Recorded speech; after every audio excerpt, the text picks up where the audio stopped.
This episode is brought to you by Progressive Insurance. Fiscally responsible, financial geniuses, monetary magicians. These are things people say about drivers who switch their car insurance to Progressive and save hundreds. Visit progressive.com to see if you could save. Progressive Casualty Insurance Company and Affiliates. Potential savings will vary, not available in all states or situations.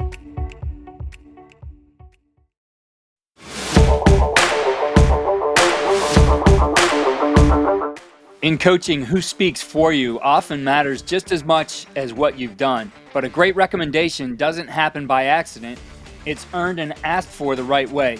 Today on The Next Move, presented by Coach Portal, we're breaking down how to ask for a recommendation the right way so you can strengthen your network and open doors for your next opportunity. If you haven't yet, be sure to claim your free 6-month trial on Coach Portal, the platform built to help coaches get noticed, track job movement, and connect with decision makers before the next job opens up. Go to coach-portal.com and enter the code CCPodcast to make your next move. Today we're joined by University of South Florida defensive assistant Brad Wilson, who's going to give us some insight on asking for a recommendation. Brad, great to see you and have you here on the podcast. It's great to be here. Thanks for having me, Keith. Appreciate you guys again having me on, and really got a lot of respect for what you guys are doing. And I think anytime that through experience, we can give some insight to maybe how to navigate, what is a wild profession. We're glad to do it. And in looking at this, it seems like a very simple topic, but when you start to think through it, it's not actually that easy and straightforward. So you do have to really have a strategy in what you're going to do, how you're going to set yourself up for a recommendation, because it is an important part of the process. So we'd love to hear your thoughts on that, Brad. Well, I think like a lot of things, as you know, timing is really everything. And to be honest with you, kind of ways that I've gone through it, this is really the fourth place that I've been. So I haven't been a lot of places in about 20 years, So we've been fortunate to be at some good places and be there for a while. But I think that it's kind of, you want to make sure, the thing that I was always told is, number one, you want to make sure that there's really some true involvement. You don't want to be a guy, you've been a head coach, you don't want to be going into your head football coach or every single time that you feel like you may have a sniff at an opportunity. I've always kind of used the thought of, I was going to wait until I communicated with the decision maker. That was kind of the right time that I thought, as the thing was progressing, when you were actually having conversations with the person that was making the decision, then that was probably time where you needed to let your head coach know. Or if the person you are communicating with is on a staff where he says, hey, listen, our head coach is going to reach out to your head coach. Well, then obviously you want to communicate that as well. But you also want to do it in enough time to where you're not going into your head coach and, hey, this is going down tomorrow. Can you hurt? You don't want to make them feel like they're on a time crunch either. Because their time is important as well.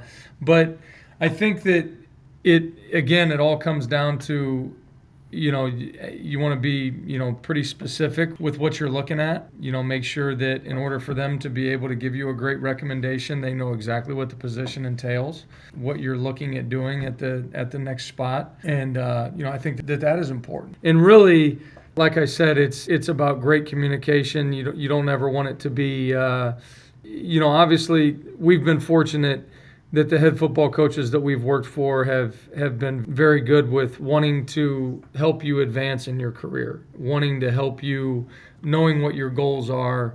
You're a position coach and you want to be a coordinator. You're a coordinator and you want to be a head coach.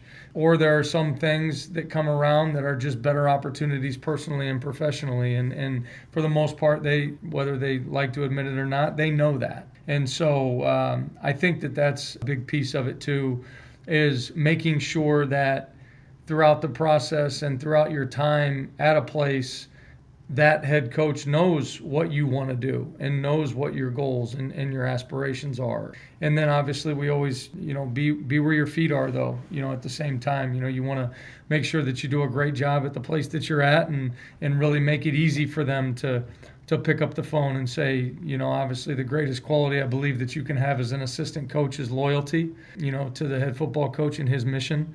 So if you're able to do those things, then usually it's a pretty seamless process and is pretty good. So, but again, I think, I talk about timing too. I've seen some coaches, the last place I was at, I had been there for a long time, and I was the assistant head coach and the defensive coordinator. And so a lot of times I would have coaches that would come in and kind of run things by me or talk to me about things. How do you think I should approach coach about this, or how should I do that? And again, I've seen guys make mistakes of, again, it goes back to don't make it an urgent matter where, the head coach just got done disciplining a player, or just lost a recruit to a rival school or somebody, and you're going to go in and ask him to make a recommendation for you to go to another place. He's probably going to tell you to get out of his office, right? That's not the right time to do it.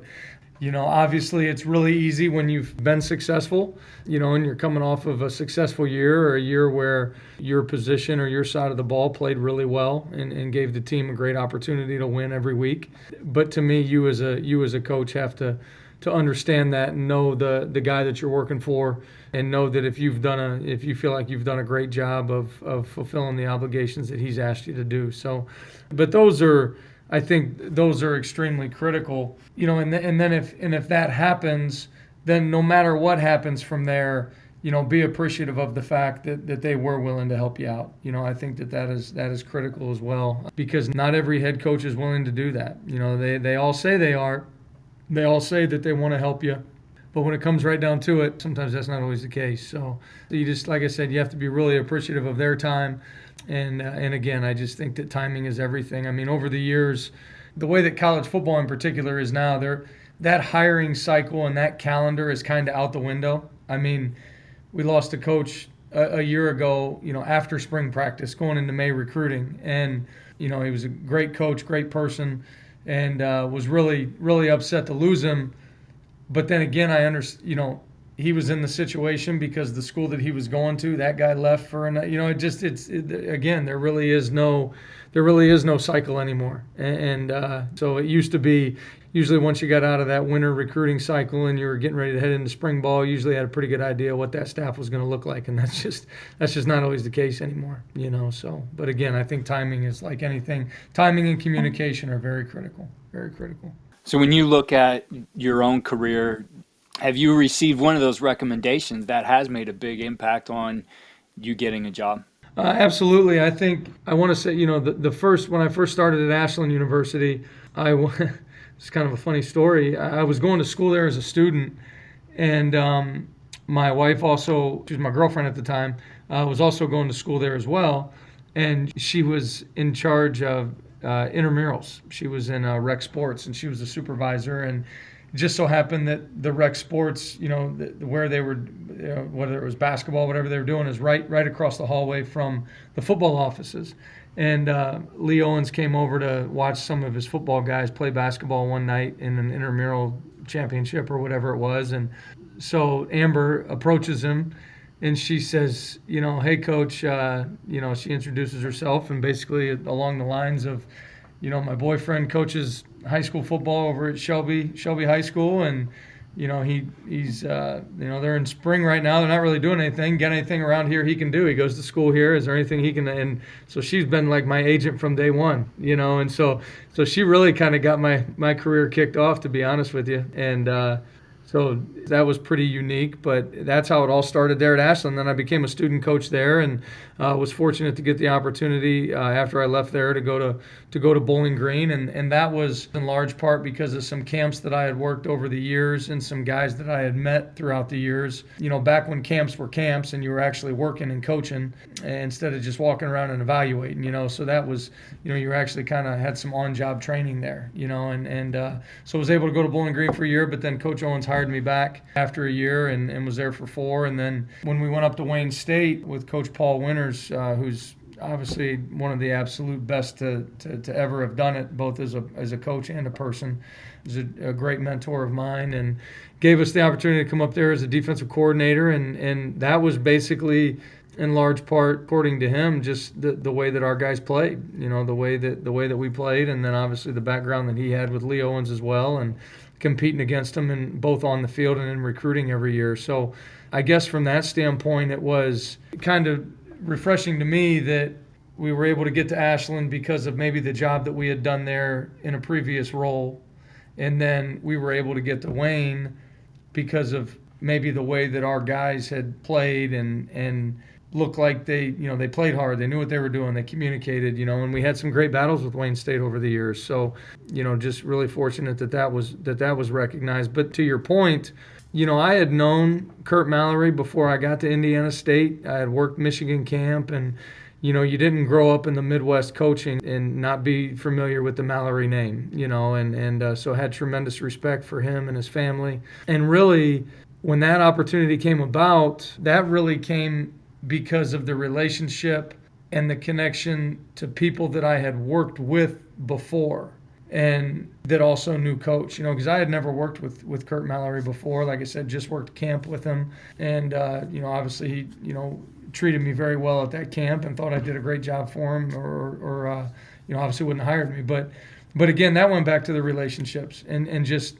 doing a really good job and being loyal at various places to, that those people felt good enough to speak on my behalf. And then obviously coming down here to South Florida, I've known Coach Golish for, about 20 years. We started as he was a student coach at Ohio State. I was a student coach at Ashland. And first time we connected was at Ohio State's youth camp back in the summer of like 2004, 2005. And, just really have stayed close and remained, really good friends, and each had tremendous respect for, I've followed his path, he's followed mine, and just had a lot of respect for the way he's navigated the profession and was excited to get down here and be a part of this, not just for the success that he's had since he's been here, but I knew the way that he was doing it, and I knew the way he was going to do it, and just knew that was something that we wanted to be a part of. So to be honest with you, Keith, we've been so fortunate with the guys that we've worked for, and that's continuing here at South Florida. So, but yeah, I do think that, that's kind of a long answer to a short question there, obviously, but I think that, yeah, those recommendations can go a long way, and it's because you invest time in people, you really put an emphasis on, being the very best version of you and everything that you do every day, no matter what school you're at. Agree with you 100%. I think there's one other thing, and I'd like to close up with this. This is something new, Coach Portal, and you mentioned that there is no traditional hiring cycle anymore. The world of college football has been turned upside down. I think you even see it at the high school level too. Like people making moves late because something comes open, and I think that's the beauty of what Coach Portal is doing. Is it is a place that you have all your resources ready. If a coach is out there using it on the other side to look at who's available for me, who might I want to hire, certainly can help in that process to be on a platform like Coach Portal. Absolutely. And I think that when you talk about the hiring cycle and you talk about, the same thing that we tell young men when they're choosing a school that they want to go to, I think is the same thing that coaches need. I've always believed coaches need to evaluate when they choose where they want to go. I mean, you know yourself better than anybody, and you need to know the environment that needs to be in place in order for you to be successful or in order for you to appreciate that place. And for example, for us, it's always been, we wanted to be you can't put a price tag on being with great people. You can't put a price tag on being in a family environment, because obviously the sacrifice that your family makes, you want them to be able to be around as much as possible. And, I think that, like I said, we've just been extremely lucky to have those in place everywhere we've been, including here at South Florida. And if that wasn't the case, then there are probably opportunities that we wouldn't have looked at. So I do think that it's very important.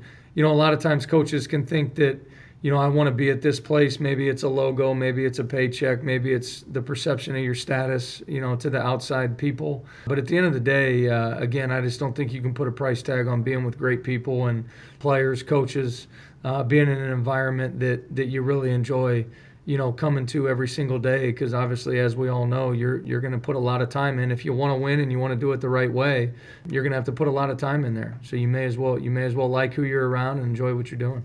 Brad, it was great to catch up with you. I appreciate you taking the time, and look forward to seeing what you do here now and your next opportunity at the University of South Florida. I appreciate you having me on. Thanks so much. A strong recommendation can move your career forward, but only if you approach it in the right way. Start early, be clear, make it easy, always show gratitude, and when you're ready to make the next move, make sure you're visible to the right people. Upload your resume, build your coaching profile, and get ahead of job openings with Coach Portal. Sign up today for your free 6-month trial at coach-portal.com, enter the code CC Podcast, and position yourself for your next move.